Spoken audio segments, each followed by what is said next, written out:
બનાસકાંઠા જિલ્લાના ડીસા તાલુકાના ભીલડી ખાતે વાલ્મીકી સમાજ ચેરિટેબલ ટ્રસ્ટ દ્વારા ચોથા સમૂહ લગ્નનું આયોજન કરવામાં આવ્યું હતું।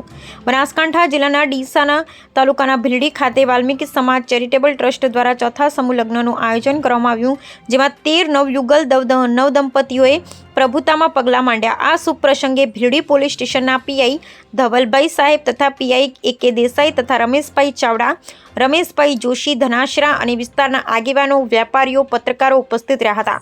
વાલ્મીકી સમાજ દ્વારા આવનાર મહેમાનોનું ભવ્ય સ્વાગત કરી સાફા પહેરાવી ફૂલહાર થકી સન્માન કરવામાં આવ્યું। આ પ્રસંગે દાતાશ્રીઓમાં ભોજનના દાતા બાબુભાઈ પાનકુટા, ખોડાભાઈ નાણી, રમેશભાઈ ચાવડા ગોઢા રહ્યા હતા।